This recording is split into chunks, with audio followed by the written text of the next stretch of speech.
Okay, so you have pencil and paper, right? Are you ready? Okay, this is for your works cited page. The basic rules of MLA works cited page are: number one, your works cited page begins on a separate page at the end of your research paper. It should include your last name and page number in the header, just like you have on the rest of your paper. So,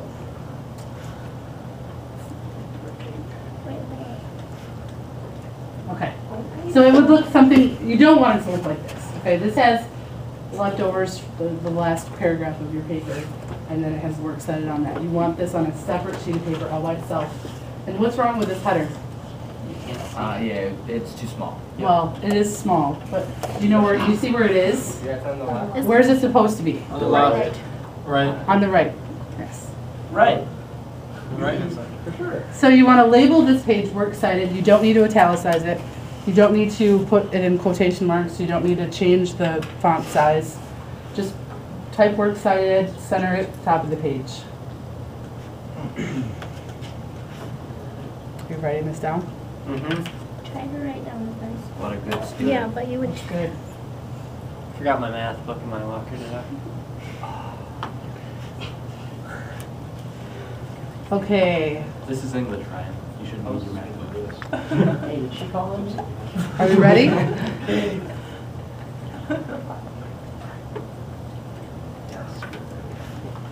Okay, so this is what it would look like if this was on the right-hand side. Not the left-hand side. This is what you'd want it to look like. So not like that. Not exactly like that. I've always put it on the left-hand side, but apparently that's not how MLA says you should do it. So, I did it wrong. Just to show you what not to do. It was completely on purpose. Well, maybe you should how come put you it said not like like this this on then? this side as well. Right. Maybe you should have said not like. That is a good idea. Maybe I should. Okay. So, you want to double space your citations. You don't skip spaces between entries. You want to indent the second and subsequent lines of citation 5 spaces, or just tab it. So do your hanging indent. Hanging indent. That's correct. So it would look like this. I'll go back. Oh, calm down. 10 seconds.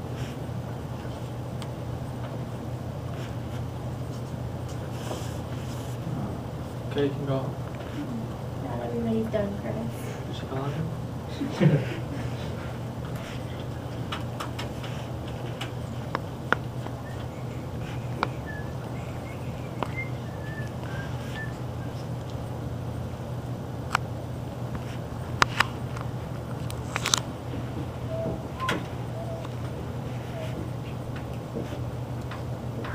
Okay, we're going to move on. Are we ready?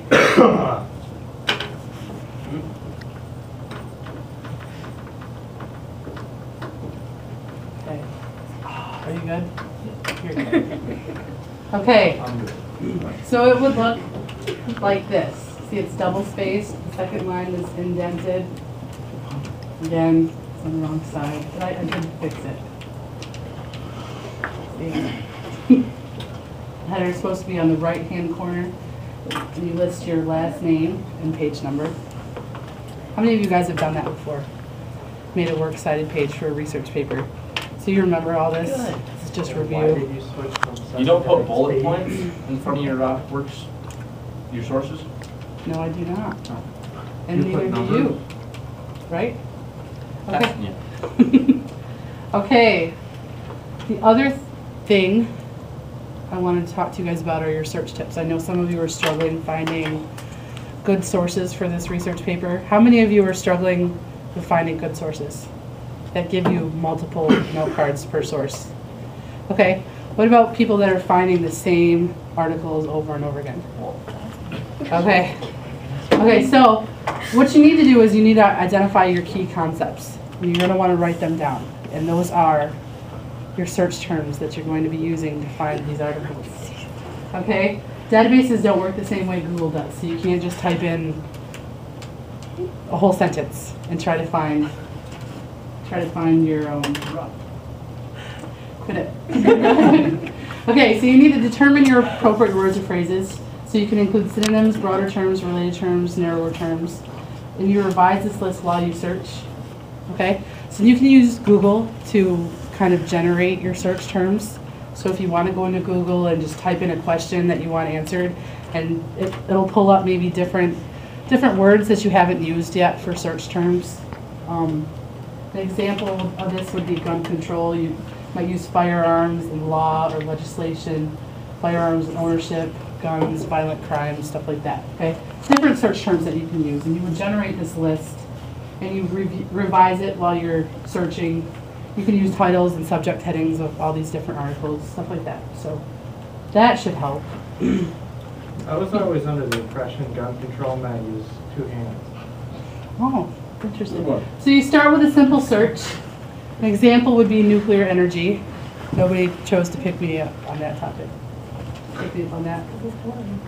I don't think it's boring. Okay, so nuclear energy. Just simply type in nuclear energy and see what it comes up with. I did that on Academic One file. I came up with 3,312 academic journal results for nuclear energy. Well, you should have no problem finding information. You think. So if my topic on nuclear energy was, do the benefits of nuclear energy outweigh the risks, then I might want to narrow that search a little bit. So say I have these, I'm going to ask myself these questions. Do I have enough information for my topic? How many of you think that you have a topic that you might not have enough information to write a paper on? Okay, possible. It's not too late to change it, but if you're going to change it, you're going to want to do it now. Okay, are there better terms that you could be using? Maybe you just need to change your search terms. Do you need to narrow your topic? Is it too broad? Or maybe expand it? Maybe it isn't broad enough. Okay, so think about those things. Most databases, including Mel, give you an advanced search option. Has anybody used the advanced search option in Mel? Michaela, did it help? Yeah? Okay, well, it gives you the opportunity to do a more complex search by combining some of your search terms. So the advanced search mode allows you to specify which fields you want to search. So if you guys go to write your paper weeks from now and you can't find the article that you sourced on your note card and you want to go back and read that, you could go to the advanced search mode and type in the author's name or article title and it could pop that up for you. So that's helpful. This is what it looks like. Now if you go to Academic One file, there's the basic search, which you guys have all done. And this is the advanced search. Okay, so the other option you can, and I think this is actually the default, you can click to go to documents with full text only. So it's not going to give you abstracts or reviews, book reviews. This will actually give you stuff you can use then. Do you have a question, Trevor? Yeah, it's not about this though. It's on our paper, do we put like a title on it or? On your paper? Yeah. You're going to have a title page. And we'll talk about how you're going to do that later on too. Thank you, Mrs. Carpenter. You're welcome. Okay, so another trick. And or not are called Boolean operators, and they're best used in the advanced search mode. So if you are researching women in combat, who has that in here? Are you doing women in combat? Okay, if you're researching women in combat, you may use and to connect the two terms. So you would say women and, capital letters, combat. This will find you for articles that mention both terms. So you're not just going to be getting articles that just mention women or articles that just mention combat. So they'll give you both. Do you have to have the and in capitals to do I that? think you do. I mean, every website I saw had it. So using or between two terms will find you articles that mention either term, but not necessarily both. So this is helpful when you're using, like when you're searching for something. Who's doing immunizations? Emily? They're called immunizations by some, other people call them vaccines. So if you want to look up both of those at the same time, you would say immunizations or vaccines. If you typed in and vaccines, what would happen? Search for both. It would find you articles that only said both. You don't necessarily, this would broaden that a little bit. Not is another one you can use to exclude terms you don't want. So for example, if you're searching for information on nuclear energy, but you're not interested in reading about nuclear disasters, maybe you're just searching for the background of nuclear energy, you would search for nuclear energy, not disaster. Okay, so you would eliminate what you don't want, that way it really narrows it down. Chris, did you have a question? You can also use plus or minus. Plus or minus? Like nuclear energy minus nuclear disaster. Oh yeah, yep, you can do that too. I think that differs. Plus nuclear disaster. I think that differs in different databases. Like I think they all have specific things. In You can put quotations if you're looking for something. in Mel, it tells you here too. You see down here it says search tips. So it tells you basically, it lays out how to perform an advanced search. So it gives you some tips there too.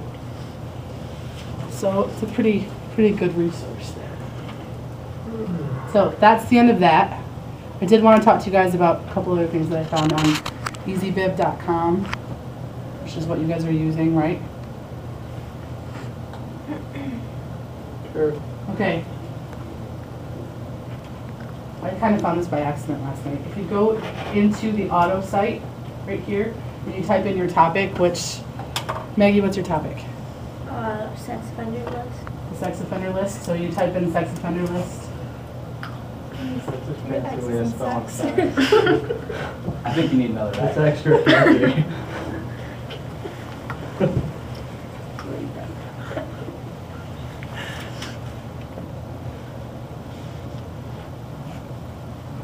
Gives you one. Oh, it's a book review.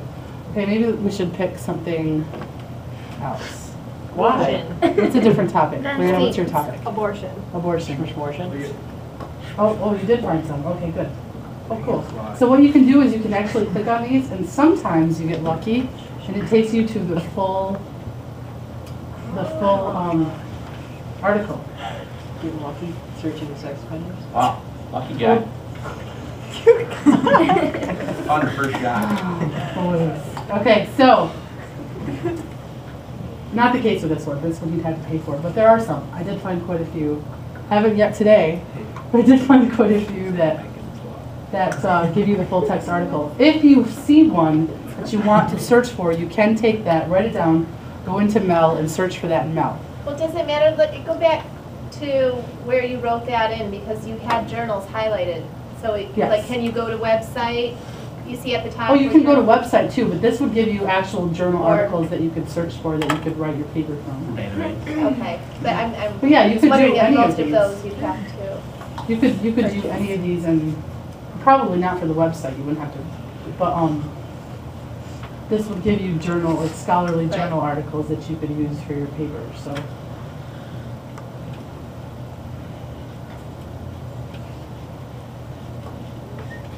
Yeah, so that's just another way. And if you see one that you want and you look on Mel and you can't find it, you can come find me and I'll see if I can get it for you from the Ferris Library. So.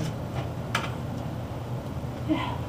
And then the other thing I wanted to show you is that you can generate a works cited right from this website. Have you guys done that before?